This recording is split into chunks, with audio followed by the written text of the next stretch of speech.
Please smash that like button for the YouTube algorithm. Hey, what's up? DeFi Dan, XRP chat, whatever you want to call me. Crypto Airy was right. Bitboy crypto is right. I'm going to go into it right now. Crypto Airy has been hyping up Stellar for a long time, many months, while a lot of people were sleeping on it, right? Recently, everyone's been awakened now because now Stellar recently formed the partnership with MoneyGram. I'm going to go one step further, though, and follow Crypto Airy's lead. Crypto Airy seems to think that there's a possibility of a merger between Stellar, or the foundation, and MoneyGram. I think that's highly likely. It would make a lot of sense for MoneyGram to move all their transactions onto the Stellar blockchain. I think it's definitely possible. I think that they would save a lot, it would cut down on costs by a lot. And again, they charge pretty high fees. So anything they can do to basically lower their cost of transaction would help them a lot, because now there's plenty of competitors coming into the space. And I don't think they want to get left behind. So I think that they're going to be doing some deep collaborations with the Stellar network. I just learned recently that Stellar has NFTs on the blockchain. That is absolutely wild to me. I just learned last night. Thanks to the guys at Lumenswap for teaching me all this. It's pretty crazy to see, because XRP doesn't have a blockchain for NFTs yet, and Stellar is using the same blockchain for both, for transactions and for NFTs. So I need to dive a little bit deeper and see how that's possible. The website that they're doing it on is called Lightmint. Lightmint is where you can basically get your Stellar NFTs. They are pretty popular. I didn't really see any very expensive NFTs on there yet. I think they need some more adoption. But again, most people don't know that Stellar can process NFTs, and they can mint NFTs on the Stellar blockchain. Like I said before, any layer one that has the opportunity to basically produce transactions or mint an NFT for a very low fee is very attractive right now. Layer ones are where it's at. And I think that, as the price of Ethereum goes up, these gas fees are about to get crazy. They already are crazy, but they're going to get really crazy. I remember when ETH breaks 4K, that's when the gas fees start becoming absolutely insane. And just something you guys should be aware of here. As far as Lumenswap's going, Lumenswap is looking really good. The new price action with Stellar and the increase in volume in Stellar makes me even more bullish on Lumenswap. They have a huge upgrade coming out.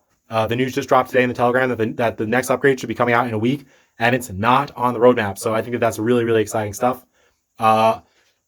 Thanks to Bull Runner. Bull Runner is the one who put me on to Lumenswap. His video talking about the upgrades that were coming to the network that aren't part of the roadmap, that got me very excited. Thanks for letting him bring me into the community also. I think that's really cool. I think that Ben's automatic market maker video was really top notch. I think you guys should go see that, especially for all the newer people in crypto who don't know what an automatic market maker is. It essentially allows an exchange to function without people, and it can basically add a liquidity pool, which would basically be the money required to buy and sell an asset. It can maintain that on its own, and it provides rewards to people and incentives to people who decide to put their money into that automatic market maker protocol. And lastly, XRP Jenna, I'm getting pretty hyped about her, because I think that Lumenswap, the marketing for Lumenswap, XRP Jenna has a huge opportunity to really, really, really blow it up. I saw her recent video with her two friends, with these two girls, and it's very rare. It's very rare that you see two ladies, especially I'm not trying to flirt with her, but two pretty ladies as the face of a company, as the face of a marketing team. And I think that people are going to tune in. Anybody can watch guys like me talk about crypto and all that, but it's really rare. Women are pretty rare in the space, and I think that obviously as blockchain grows, we're going to need more women coming into the space. And I think that it's really nice to provide a nice welcome point and starting point for them. So yeah, XRP Jenna, I love what you're doing. I think that it's going to help take Lumenswap to the next level. Again, Lumenswap has strong. The strong token is on Lumenswap also. That's a great asset. Stellar is also on there. Lobster is also on there. Stellar is building a really nice ecosystem of different coins on that network. And again, I think Lumenswap is going to be the main beast for that. You get rewards for holding 10K Lumenswap. You get a reward every month in additional Lumenswap for holding it. The price is pretty low right now, so that's very feasible for a lot of people. And there are going to be more rewards coming later this month. I don't want to drop any details that I'm not supposed to, but yeah, there's more rewards coming, and Lumenswap is looking really good. Carbon credits is going to be skyrocketing. So from what I understand, it's going to be anywhere from 10 to 20 times more per ton of carbon, essentially, right?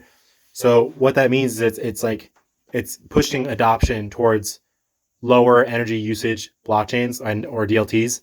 Something like XRP, something like Stellar, something like XDC, something like Ethereum 2.0, something like Solana, AVAX.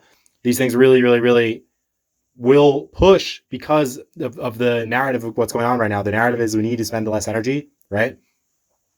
And I think that that's really imperative for the world and for the adoption of blockchain and DLT technologies in general. So those carbon credits and the cost of those carbon credits is going to push people into using protocols like Stellar and XRP, like I just said. And I think that, buying into those ecosystems now is a really, really, really good idea.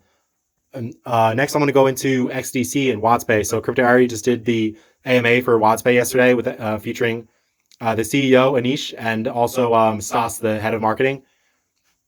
There's a couple things. I'm going to post a picture on here, and then I'll have a couple excerpts really fast, like what I thought the most important points were.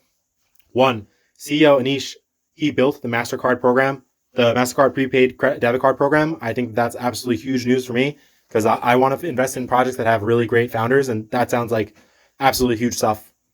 Two, they're doing revised tokenomics and a token burn, a very aggressive token burn, and that's coming very soon.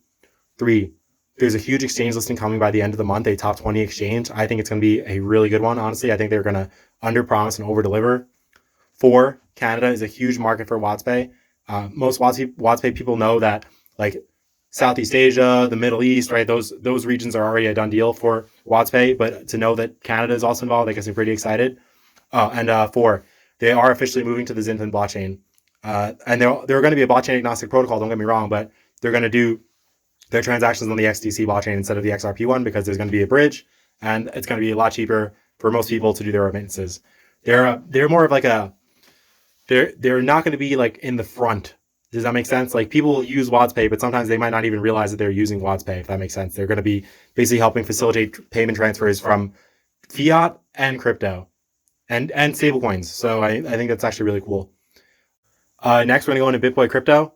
Bitboy Crypto has been claiming that the lawsuit's going to end by the end of the month, and I think that's definitely highly possible. He actually doubled down big time, and he's owning 800,000 XRP tokens. I think that now it's very clear that sorry, I just got a message from the guys. I think it's very clear that XRP has a huge chance to be one of the leaders in the bull run here. It's also clear that Ethereum is trying to hold them back through the SEC. But let's see. I don't know. I don't think they're going to be able to do it. I think that the use case for XRP is too high that they're going to have to basically let it go. They're going to have to let it fly. Number one, what Bitboy was right about is that he was right that in Q3 in the United Kingdom, XRP was the most popular cryptocurrency there. That is wild to me because there's a lot of really good choices right now. And, that just goes to show. Also, Ripple and Quant and Electroneum and Avalanche are members of the Digital Pound Foundation for England. Again, that's a huge opportunity for Ripple again, huge opportunity for XRP again. It just goes to show you, even though the SEC is trying to hold them down, they are getting adopted. And also, lastly, there's a new partnership between the Saudi British bank, SAB, and MasterCard and Ripple to do better remittances and have a cleaner pathway and a lighter pathway for remittances. Again, absolutely huge news. There is some bad news that the SEC is requesting an extension for discovery. Ripple's saying no, and I actually think the judge is going to say no. I'm hoping the judge is going to say no. Let's go. That would be amazing. XRPL Punks is also looking really good. They're trying to get the Bearable Bull in there now, and with the Bearable Bull, they're in communications. And there's one more guy. Oh man, I'll put his screenshot in here for you guys because he's also pretty big. He's just joining now also. XRPL Punks. It's going to the moon. Oh, white paper will be coming out soon also. That's really the game changer for me. If the white paper comes out and it's good, it's going to fly. Because if the white paper comes out and they're trustworthy guys, it seems like it's going to be awesome. Again, King Solomon did a video chat, a Zoom call with these guys. He's seen all their faces and all that. I think that they're not trying to scam or hide their faces or anything like that. There's plenty of other XRP copycat NFTs right now, and I think that XRPL Punks is going to be doing really well. Don't ape, right? But definitely be responsible, but definitely this is an opportunity. This is a big opportunity here. Yeah. I mean, also, lastly, my whale buddies, they're saying Quant is about to blow up, right? I think XDC is about to blow up also, but my friends are basically saying from a TA perspective, Quant is about to fly. So just pay attention to that, pay attention to Quant. And lastly, I'm really interested in KlimaDAO. KlimaDAO, they're talking about 40% every 5 days. I need to see what's going on here, backed by carbon credits. KlimaDAO is looking really good. Thanks for your time. DeFi Dan, XRP Chat. See ya. I just want to say thank you to everyone who's been supporting the channel. I really appreciate it. We've been growing a lot. I have a few videos now that broke 1,000 views, or we have a few videos that broke 1,000 views, and I'm really, really thankful. Also, I got retweeted by Andre Casterman today, the lead consultant of XDC. So I think I'm doing something right. I'm getting noticed in the Wadzpay group. I'm getting noticed in the Lumenswap group. So thank you guys.